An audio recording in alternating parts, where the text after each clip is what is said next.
Life for women in the medieval period was often harsh, constrained, and defined by social structures that left them vulnerable to economic, legal, and personal hardships. Unlike men, whose roles in society were clearly defined by labor, politics, or warfare, women were subject to a rigid hierarchy of expectations, responsibilities, and limitations that shaped nearly every aspect of their existence. From birth, a girl's life was influenced by the family into which she was born, her social class, and her region. Noblewomen might enjoy relative privilege, with access to education, wealth, and influence through marriage, yet even their lives were tightly controlled by patriarchal norms and political strategies. Marriage was rarely a matter of personal choice. It was often a transaction designed to consolidate power, wealth, or land. Women of lower social classes faced even harsher realities, spending their lives laboring in fields, managing households, or working as artisans or servants, all while enduring societal expectations that limited their legal and social rights. Childhood for medieval girls was a period marked by preparation for the roles society expected them to assume. Education, if available, focused largely on domestic skills, religious instruction, and moral training rather than literacy, critical thinking, or personal development. Play and leisure were often secondary to the preparation for marriage and household responsibilities. By adolescence, girls were expected to contribute meaningfully to the household economy, assisting in food preparation, childcare, and textile production, all while being groomed for submission and obedience in marital life. These early impositions set the stage for a lifetime of labor and social restriction, where personal desires and ambitions were subordinated to family and societal needs. Marriage was the defining institution for medieval women, often reducing them to tools for alliances and reproduction. Noble families arranged marriages strategically to forge political connections or acquire wealth, while peasant families often relied on marriage to secure labor and social stability. Once married, a woman's autonomy was severely restricted. Her husband or his family typically controlled property, wealth, and legal decisions, leaving her dependent and vulnerable. Widows sometimes experienced slightly more freedom, but even they were constrained by societal expectations, inheritance laws, and familial pressures. For many women, marriage was not a source of companionship or emotional support, but a social contract in which their role was to bear children, manage the household, and serve the interests of their husbands and families. Work for medieval women was arduous and multifaceted. In rural areas, peasant women performed back-breaking labor alongside men, tending crops, raising livestock, and collecting firewood, often while also managing domestic chores. Urban women might work as artisans, merchants, or domestic servants, but wages were low and working conditions were challenging. The combination of physical labor, long hours, and limited social protections meant that illness, injury, and exhaustion were common. Beyond economic hardship, women were also responsible for maintaining social and religious propriety, further restricting their autonomy. Their labor, whether in households, fields, or workshops, was undervalued and often invisible in historical records, yet it was crucial for the survival and functioning of medieval society. Legal and social constraints compounded these challenges. Women were generally excluded from formal political and legal authority, and their rights were limited under laws that favored men. In many regions, women could not inherit property freely, represent themselves in court, or make binding contracts without male oversight. This legal dependency left them vulnerable to exploitation, abuse, and economic insecurity. Social norms enforced strict codes of behavior, where deviations could result in ostracism, punishment, or violence. Women accused of disobedience, adultery, or heresy faced severe consequences, often without fair trial or recourse. Religious institutions reinforced these societal constraints, emphasizing obedience, chastity, and submission as the ideal female virtues, while limiting opportunities for education, leadership, or personal agency. Violence and exploitation were persistent threats in the lives of medieval women. Physical abuse within households was common and often tolerated, and legal protections were minimal. Women were vulnerable to sexual exploitation, coercion, and assault, whether from family members, landlords, or strangers. In times of war or political upheaval, women frequently suffered the consequences of conquest, including displacement, assault, and forced labor. Even daily life carried risks, from accidents while performing arduous domestic or agricultural work to disease, malnutrition, and childbirth complications. The lack of medical knowledge, combined with societal restrictions, meant that women faced high mortality rates and limited recourse to care or support. Religious and cultural expectations also shaped the lives of women in ways that could be both limiting and isolating. The ideal medieval woman was often defined by piety, modesty, and domestic skill. Women were expected to participate in religious life, attend mass, pray, and raise children in the faith, yet their spiritual lives were often constrained by male-dominated institutions. Opportunities for intellectual or spiritual leadership were rare, typically reserved for exceptional nuns, mystics, or abbesses. Even in religious life, women faced strict rules and surveillance, with little freedom to act outside the prescribed norms of conduct. Despite these hardships, women found ways to exert influence, resist oppression, and shape their lives within the constraints imposed upon them. Noblewomen could wield soft power through family networks, patronage of the arts, or management of estates. Urban women engaged in trade guilds and craft production, asserting economic agency within communal structures. Peasant women, though limited in social authority, exercised control over domestic economies and familial decision-making in subtle but meaningful ways. Stories of women leading revolts, defending estates, or becoming respected religious figures demonstrate that resilience, intelligence, and adaptability were vital for survival and social impact. Childbirth and motherhood were central yet often perilous aspects of medieval women's lives. Reproduction was both a duty and a source of risk, with high maternal and infant mortality rates due to complications, poor sanitation, and limited medical knowledge. Pregnancy and childbirth demanded strength, endurance, and resilience, while societal pressures emphasized fertility as a measure of female value. Motherhood shaped women's identities, responsibilities, and social standing, yet it was accompanied by constant labor, health risks, and little formal support. In summary, life for medieval women was defined by constraints, labor, vulnerability, and resilience. Social hierarchies, legal limitations, economic demands, cultural norms, and physical dangers combined to make existence challenging and often brutal. Yet within these constraints, women found ways to navigate, resist, and influence their environments, leaving a legacy of endurance, creativity, and strength that persisted despite the harsh realities of their time. During the medieval period, social and legal constraints formed the backbone of the systemic limitations placed upon women, shaping nearly every aspect of their daily existence, choices, and freedoms. Unlike men, who could occupy public offices, inherit property, participate in trade, or pursue military careers, women were largely confined to domestic spheres, subject to the authority of fathers, husbands, or male guardians. From the moment of birth, a girl's life was defined by the family she was born into, the status of her parents, and the prevailing laws of her region, which dictated her education, her prospects for marriage, her rights to property, and her overall social standing. In most European societies, women were considered legal dependents, first of their fathers and later of their husbands, a system that ensured male control over inheritance, economic resources, and political power. This legal subordination was reinforced by codified laws, customary practices, and ecclesiastical regulations, all of which emphasized female obedience, modesty, and domestic responsibility. Women were often denied the right to own property independently, even in cases where they inherited land or wealth. Control frequently passed to their husbands or male relatives, leaving them with little ability to make autonomous decisions about their resources. The legal mechanisms of the time also limited women's participation in courts, contracts, and public affairs, effectively removing them from positions of influence and subjecting them to the authority and discretion of men. Social norms reinforced these legal restrictions, creating a pervasive culture in which female submission and moral purity were paramount. From a young age, girls were taught obedience, humility, and the importance of serving family and husband, while discouraging public ambition, independence, or assertiveness. Education, where available, was primarily focused on domestic skills, religious instruction, and moral guidance, emphasizing virtues such as chastity, piety, and diligence in household work. The ideal medieval woman was expected to uphold the honor of her family through modest behavior, careful management of household affairs, and conformity to the expectations imposed by male authority figures. Deviation from these social norms could result in reputational damage, social ostracism, or even legal punishment, leaving women with limited options for self-expression or personal advancement.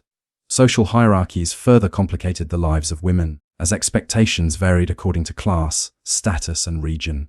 Noblewomen, while afforded some privileges, were still bound by political and familial obligations, expected to marry strategically and produce heirs, while their freedoms remained circumscribed by patriarchal authority. Peasant and lower-class women faced even harsher restrictions, with long hours of labor, minimal legal recourse, and exposure to exploitation, yet they were expected to maintain social decorum, religious adherence, and obedience to local authorities. Marriage was central to the legal and social control of women, serving as both a tool of family strategy and a mechanism of patriarchal authority. In many cases, women had little to no say in the choice of their spouse, as marriages were arranged to secure alliances, consolidate wealth, or maintain social status. Once married, a woman's legal identity was effectively subsumed under her husband's, a principle known as coverture in later legal terminology, which left her dependent and limited her capacity to act independently. Property that a woman brought into a marriage often came under her husband's control, and her legal claims in matters of inheritance, contracts, or disputes were severely constrained. Divorce was rare and difficult to obtain, particularly for women, further limiting their freedom and reinforcing dependency. Social and religious institutions reinforced these marital obligations, framing women's roles as primarily domestic, reproductive, and supportive, with personal desires and ambitions considered secondary to family and societal needs. In addition to restrictions within marriage, women were also constrained by laws and customs that regulated their behavior, dress, and public conduct. Sumptuary laws in various regions dictated appropriate clothing, jewelry, and display of wealth, often reflecting concerns about morality, social hierarchy, and propriety. Women were expected to dress modestly, maintain a virtuous appearance, and adhere to the codes of conduct prescribed by local authorities and religious institutions. Deviations from these norms could lead to punishment, censure, or social shame, effectively policing female behavior and limiting autonomy. Public visibility for women was often controlled, and participation in political, economic, or legal spheres was restricted, leaving women dependent on male intermediaries for access to power, resources, and protection.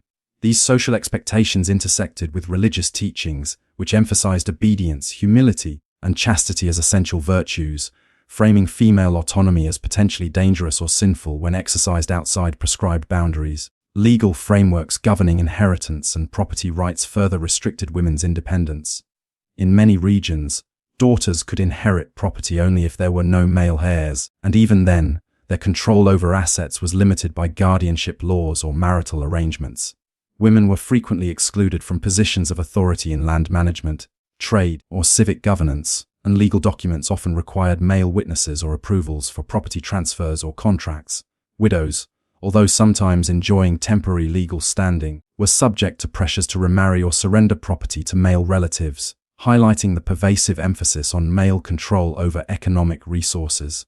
The inability to fully participate in property ownership or management left women vulnerable to exploitation, economic insecurity, and dependence on male family members for survival and social status. Religious institutions played a dual role in shaping legal and social constraints on women. The church wielded significant influence over marriage, family life, moral behavior, and education, often reinforcing patriarchal norms while providing limited avenues for female authority. Women could achieve positions of influence as nuns, abbesses, or mystics, but these roles were exceptions rather than the rule, and even religious authority was structured within male-dominated hierarchies.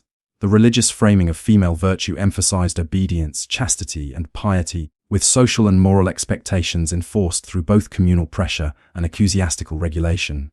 Women accused of heresy, adultery, or immoral behavior faced severe consequences, including fines, imprisonment, excommunication, or public shaming, reflecting the intertwining of legal, social, and religious mechanisms of control. Education, or the lack thereof, was another tool of constraint, limiting women's intellectual and professional opportunities. Literacy was often restricted to noblewomen or those in religious orders, and the curriculum emphasized domestic management, religious instruction, and moral training rather than critical thinking, leadership, or public engagement. By limiting access to knowledge, medieval society curtailed women's ability to participate in legal, economic, or political spheres, reinforcing dependence on male family members or institutional authorities. The marginalization of women in education had long-term consequences for social mobility, influence, and recognition, ensuring that intellectual authority remained overwhelmingly male-dominated. Social mobility for women was further constrained by rigid class structures and gendered expectations. A noblewoman might wield influence indirectly through her family patronage or estate management, but her status and power were inseparable from the men in her life. Peasant women were largely confined to agricultural labor and domestic responsibilities, with little opportunity to improve their social or economic standing independently. Artisans, merchants, and urban workers had slightly more autonomy, yet even these roles were circumscribed by guild regulations, economic dependency, and social expectations. Legal and social barriers ensured that women's experiences, while varied, were consistently shaped by patriarchal control and restricted access to formal power or recognition. Violence and coercion were also embedded within the social and legal frameworks of medieval life, disproportionately affecting women. Domestic abuse, sexual exploitation, and coercion were often tolerated or ignored by authorities, with women having limited recourse to justice or protection. Laws frequently prioritized male authority, leaving women vulnerable to mistreatment by husbands, landlords, or local officials. The threat of violence reinforced obedience and submission, as women navigated daily life with an acute awareness of their socially and legally subordinate position. Even in communal or public contexts, women's movements, behaviors, and choices were policed by societal expectations, with deviations carrying tangible risks to personal safety and social standing. The cumulative effect of social and legal constraints meant that women's lives were defined by dependency, limitation, and vulnerability. From birth through marriage, work, and widowhood, women were subject to authority, expectations, and oversight, with little opportunity for independent action or self-determination. The intersection of law, custom, and religion created a system in which female obedience and domestic responsibility were paramount, while personal ambition, choice, or authority were discouraged or penalized. Even exceptional women, whether noble, educated, or religiously influential, operated within narrow boundaries that required negotiation, compromise, and constant awareness of societal norms and legal restrictions. Despite these pervasive constraints, women found ways to exercise influence, adapt, and survive within restrictive systems. Through household management, familial negotiation, religious dedication, or economic participation, women carved out spaces of agency, subtly shaping their environments and asserting resilience in the face of systemic limitations. Their experiences illustrate the complex interplay between social structures, legal frameworks, and individual strategies for navigating life in a male-dominated medieval world, highlighting both the severity of restrictions and the ingenuity with which women confronted them. Labor and economic hardship defined the daily existence of medieval women, shaping their lives in ways that were physically grueling, socially restrictive, and often dangerously exploitative. Unlike men, whose work often provided greater autonomy, social recognition, or opportunities for advancement, women's labor was undervalued, multifaceted, and tightly bound to both domestic and economic obligations. From childhood, girls were trained to contribute to the household economy through tasks such as cooking, cleaning, spinning, weaving, and caring for younger siblings, a pattern that prepared them for the lifelong responsibilities of marriage and domestic management. In rural settings, peasant women were responsible for a wide array of agricultural duties, often performing tasks alongside men but with fewer rights, lower compensation, and higher vulnerability to injury, exhaustion, and disease. They tended livestock, planted and harvested crops, collected firewood and water, and preserved food for the family, all while managing household responsibilities that included baking, laundering, childcare, and textile production. These tasks demanded both endurance and skill, yet they were largely invisible in historical records and often unrecognized in the valuation of labor within the community. Urban women faced a different but equally demanding set of labor expectations. In towns and cities, women might work as artisans, shopkeepers, or servants producing goods, managing small businesses, or performing domestic labor for wealthier families. While some women achieved relative economic independence through trade, craft guilds, or entrepreneurial activity, their work remained constrained by social norms, legal restrictions, and limited access to formal professional networks. Guilds often allowed women to participate only under specific circumstances, such as taking over a husband's workshop after his death, or restricted them to lower-skilled tasks, limiting the potential for social or economic mobility. Women working in textile production, such as spinning, weaving, or dyeing, performed labor-intensive work that required precision, patience, and long hours, with their contributions critical to both household sustenance and the broader economy. Urban labor, like rural labor, exposed women to physical strain, low wages, and economic vulnerability, particularly in times of famine, disease, or political instability. Economic hardship was compounded by the pervasive dependence of women on male family members or patrons. Legal constraints on property ownership, inheritance, and contract making meant that women often had little control over the fruits of their labor. Even when women produced goods, engaged in trade, or managed household economies, the profits or resources frequently passed to husbands, fathers, or male relatives, leaving women with limited economic security. Widows or unmarried women were particularly vulnerable, as they had to navigate social prejudice, economic insecurity, and legal limitations without the protection or authority provided by male guardianship. Economic dependence was further reinforced by societal expectations that prioritized domestic labor, childbearing, and obedience over personal ambition or professional development. The physical demands of women's labor were often extreme. Rural women worked long hours in fields, exposed to harsh weather, heavy lifting, and repetitive, strenuous tasks. They balanced agricultural work with domestic chores, childcare, and food production, creating a relentless daily schedule that left little time for rest, leisure, or personal pursuits. Urban women faced similarly grueling routines, whether serving in households, running workshops, or managing markets. Labor was physically taxing, mentally exhausting, and socially invisible, reflecting the broader undervaluation of women's work in medieval society. Women's health and well-being were often compromised by the cumulative effects of overwork, poor nutrition, exposure to the elements, and lack of medical care, increasing the risk of illness, injury, and early death. Economic exploitation was a persistent aspect of medieval women's lives. In rural areas, women might be required to provide labor for lords or landlords without adequate compensation, a system often enforced through feudal obligations, rent requirements, or customary duties. This labor could include fieldwork, animal care, spinning, or household maintenance, creating a dual burden in which women were responsible both for the family economy and for obligations to the landowning elite. Urban women faced exploitation through low wages, long hours, and limited protection against unfair treatment by employers or guild regulations. In both rural and urban contexts, women's labor was essential to economic survival yet undervalued, with little legal recourse or recognition for their contributions. Childbirth and motherhood compounded economic hardship, as pregnancy required women to continue laboring under physically demanding conditions. Pregnancy, childbirth, and nursing placed significant strain on women's bodies, yet societal expectations demanded that they fulfill household, agricultural, or professional duties without relief.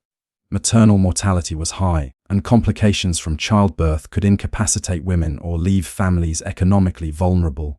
The dual responsibilities of reproductive labor and economic contribution created a cycle in which women were required to sustain both the family and broader social economy, often at great personal cost. Children themselves became part of the labor system, assisting in fields, workshops, and domestic work from an early age, reflecting the intergenerational nature of economic struggle for women and their families. Women's labor extended beyond formal or recognized work to include countless invisible tasks essential to social cohesion and economic stability. Food preparation, textile production, childcare, cleaning, and maintenance of household spaces were critical functions that allowed families, communities, and economic systems to operate smoothly.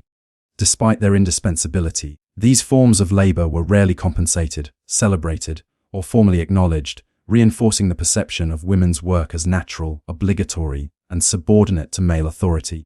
Religious and social norms emphasized women's responsibility for domestic management, moral instruction of children, and maintenance of family honor, intertwining economic labor with social and cultural expectations in ways that further constrained autonomy. Apprenticeship and craft opportunities provided some avenues for economic participation, though these were heavily gendered and limited.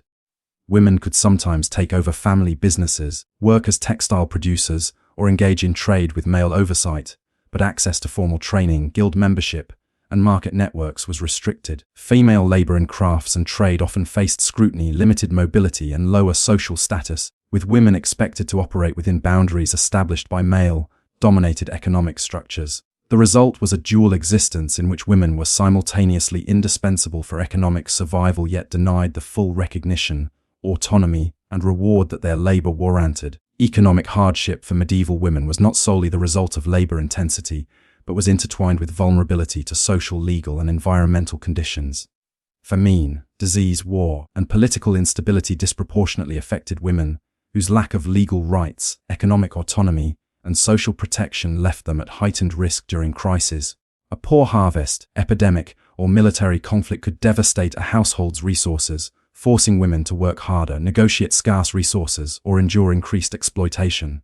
Widows, unmarried women, and female heads of households were particularly exposed, as they navigated survival in an environment that offered minimal legal or social safety nets.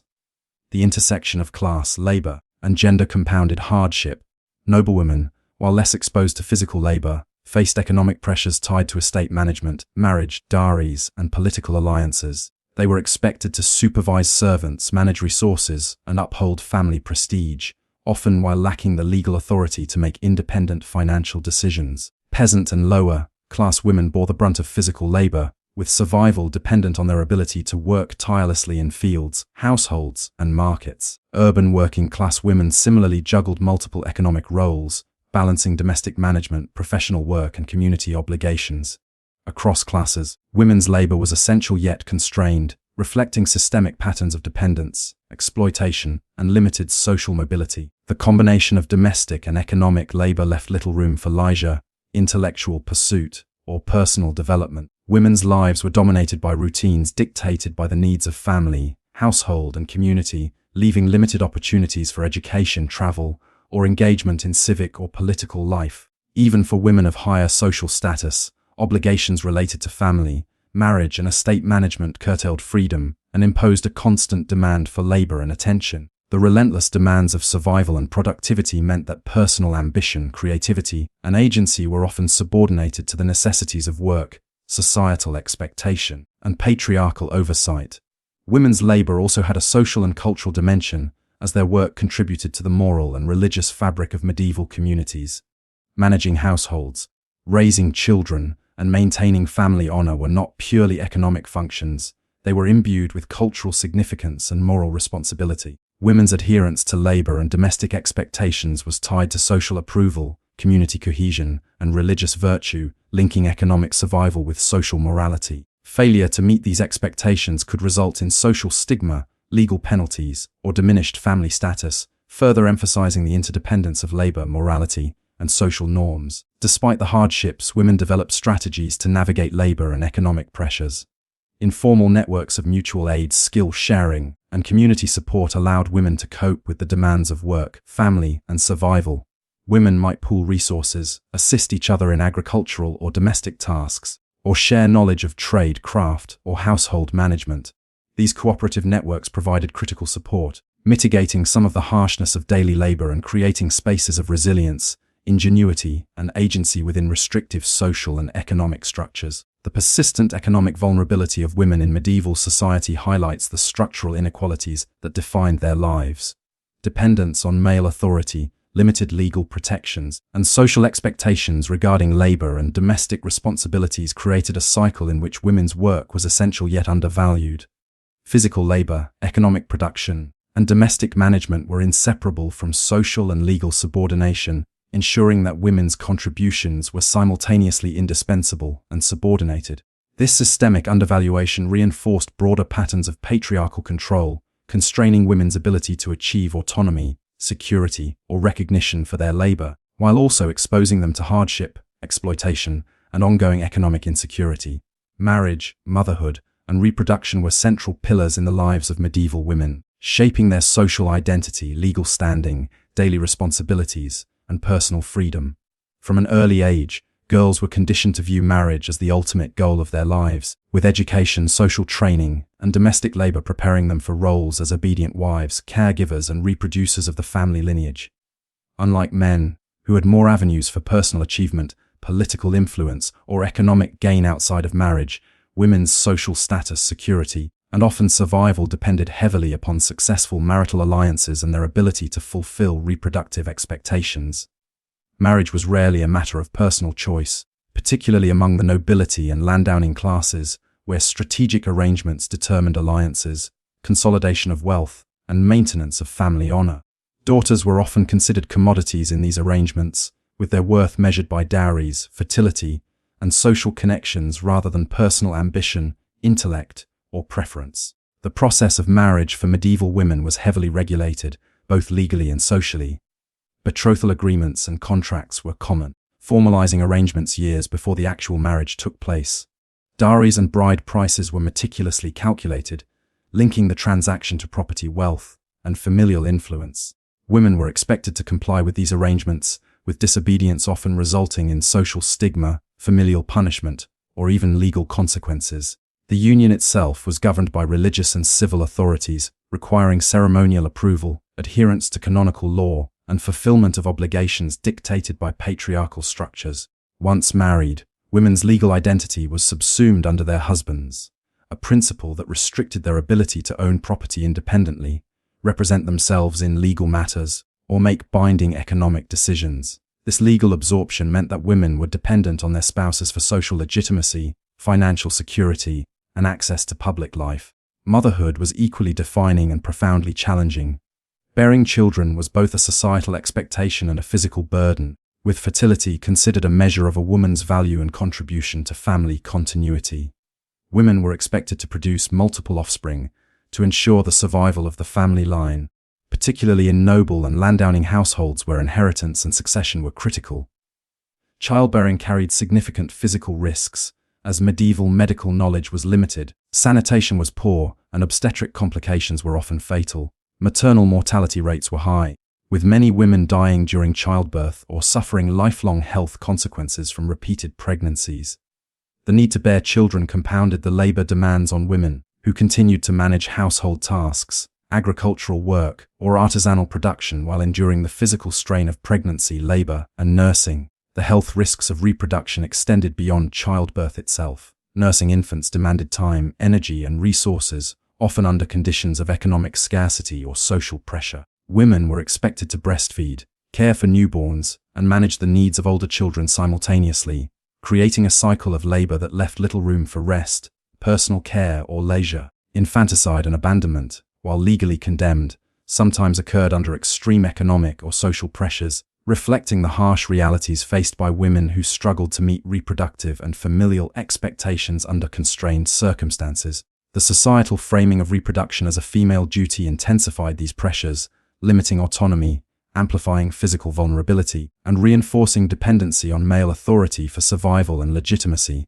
Marriage also brought legal and social constraints that reinforced female subordination. Husbands exercised authority over wives' behavior, property, and labor, with the law often granting men wide latitude in exercising discipline or control. Women were expected to obey their husbands in all matters, including household management, sexual relations, and childrearing, while deviations could result in public censure, domestic violence, or legal penalties.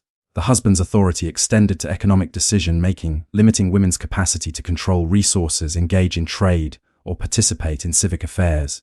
Widowhood offered a temporary reprieve from direct marital control, but widows often faced pressure to remarry, surrender property, or cede authority to male relatives, highlighting the persistent legal and social mechanisms that constrained women's independence.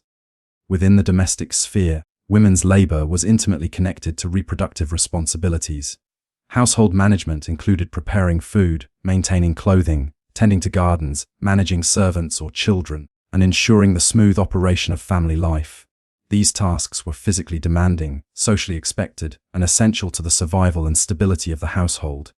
For married women, domestic labor was inseparable from reproductive duties, as the upbringing of children, oversight of servants, and management of household resources were considered primary indicators of female virtue and competence.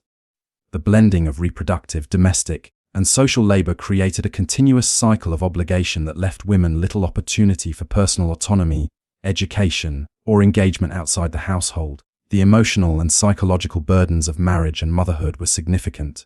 Women navigated complex dynamics of obedience, care, and social expectation while often lacking emotional support, personal choice, or legal protection.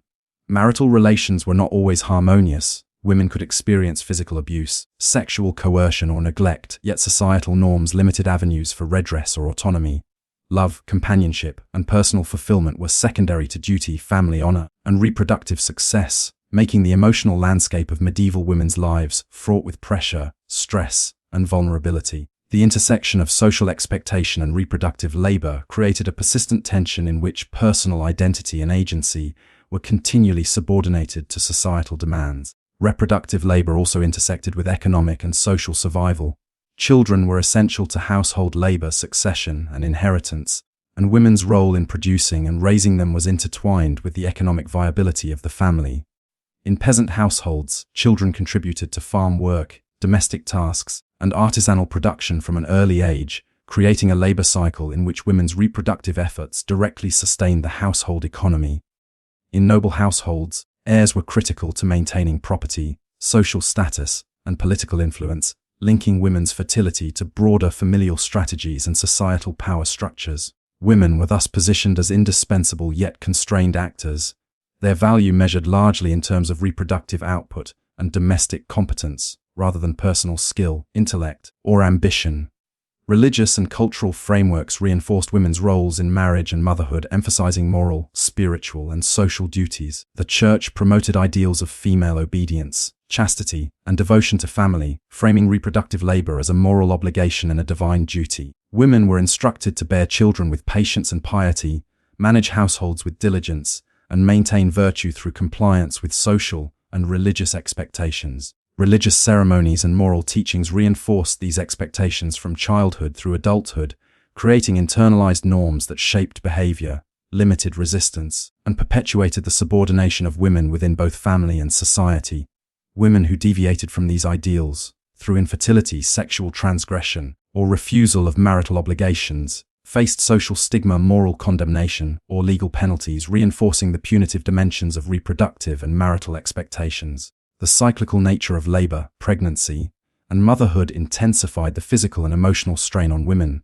Each pregnancy and childbirth cycle introduced risks to health, energy, and social standing, while continuous domestic labor and caregiving responsibilities left minimal time for recovery, reflection, or personal pursuit. Infant mortality and child loss added further emotional and practical burdens, compelling women to continue reproductive efforts under the shadow of potential tragedy.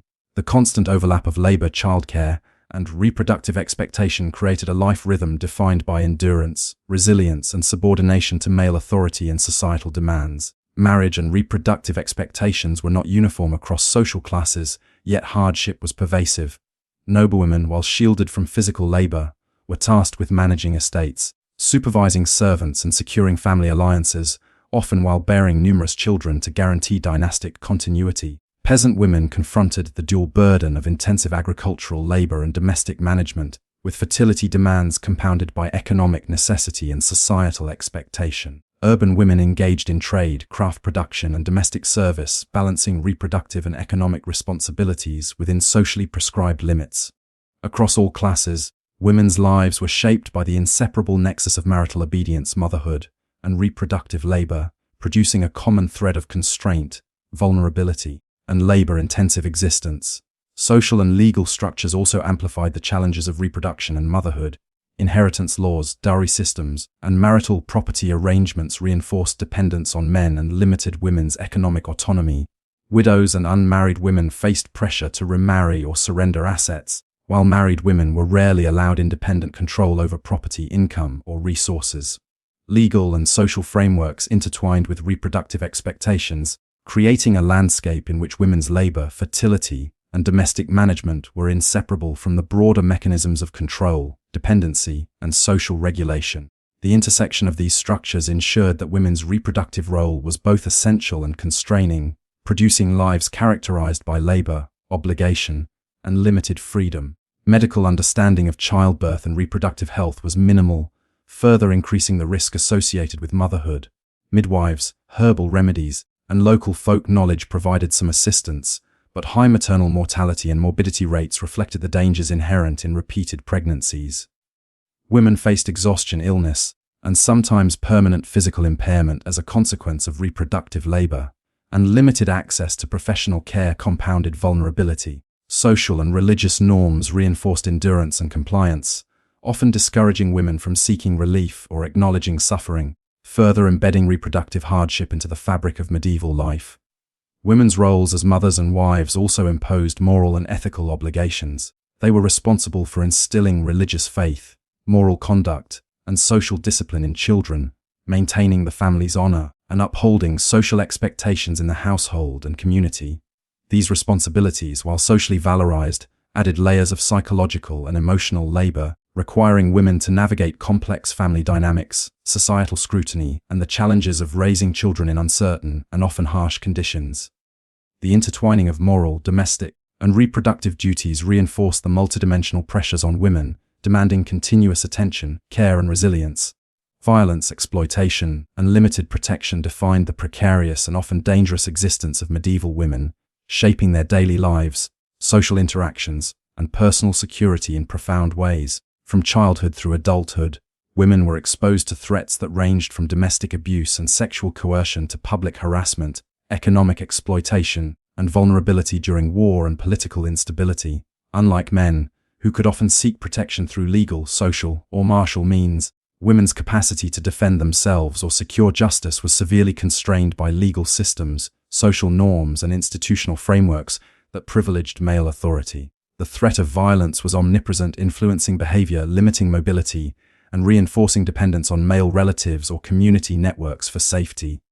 Women's personal autonomy, economic independence, and social agency were consistently subordinated to the authority of fathers, husbands, landlords, and local officials, leaving them vulnerable to coercion and abuse at every stage of life. Domestic violence was widespread and often socially tolerated, with husbands and male household heads wielding authority over women's bodies, labor, and behavior. Legal systems frequently prioritized male prerogatives, granting men the right to discipline wives, daughters, and female servants in ways that could include physical punishment. Women subjected to abuse had limited avenues for recourse, as accusations were often dismissed and social norms discouraged public intervention.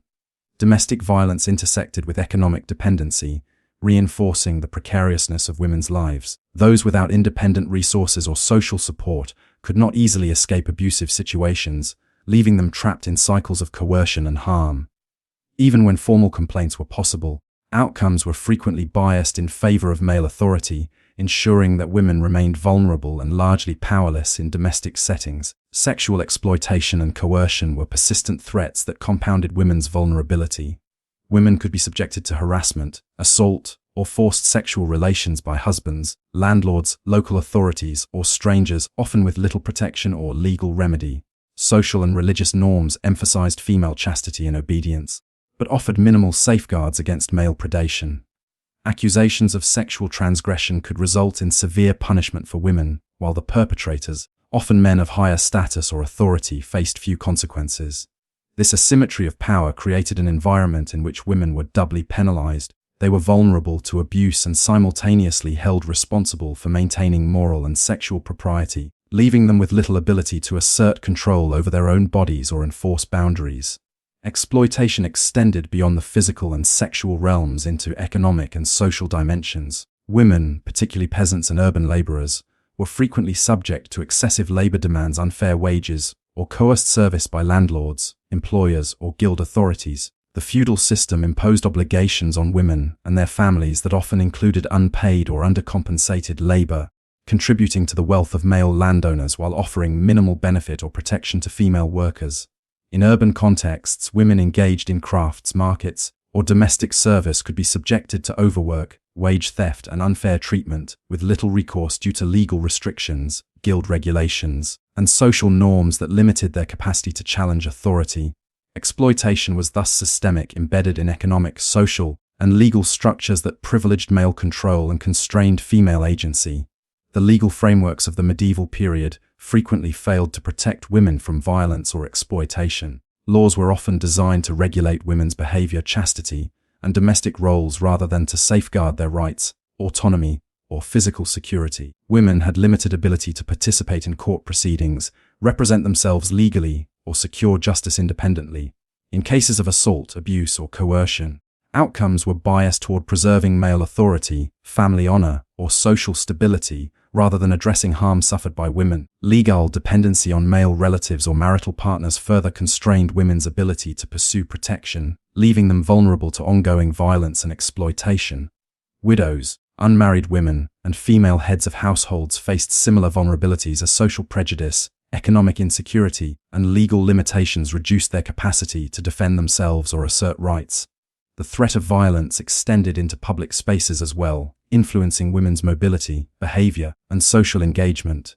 Streets, marketplaces, and public gatherings could be sites of harassment, assault, or coercion, creating a climate of fear and vigilance. Women were expected to adhere to social codes of conduct, dress modestly, and restrict their movements, with deviation potentially exposing them to criticism, violence, or social ostracism. Community surveillance, gossip, and social censure functioned as additional mechanisms of control, limiting women's ability to navigate public life safely. In this context, social norms and cultural expectations reinforced vulnerability by placing responsibility for safety and morality squarely on women, while offering limited protection against male-perpetrated harm. Violence and exploitation were particularly acute during periods of war, invasion, or political unrest. Women were often subjected to sexual violence, forced labor, displacement, and looting during conflicts, with little protection or recourse. Noblewomen could be kidnapped for political leverage, while peasant and urban women might be assaulted, coerced into servitude, or forced to flee homes and communities. The breakdown of law and order in times of crisis intensified pre-existing vulnerabilities, highlighting the intersection of social status, gender, and power in determining exposure to harm. Women's labor, reproductive capacity, and economic resources could be exploited strategically during conflict, linking physical and sexual violence to broader social and political objectives. Religious institutions, while offering some moral guidance and sanctuary, were also limited in their protective capacity. Convents and abbeys could provide refuge and limited legal autonomy for women, particularly widows or those seeking to escape abusive marriages, but these opportunities were restricted to a minority and came with strict social and religious expectations.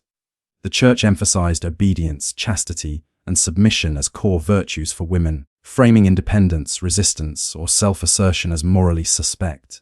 Ecclesiastical courts could adjudicate matters of morality, marriage, and property, but their focus was often on regulating female behavior rather than protecting women from exploitation, reinforcing patterns of vulnerability and control. Exploitation in the economic sphere was deeply intertwined with social expectations and labor obligations.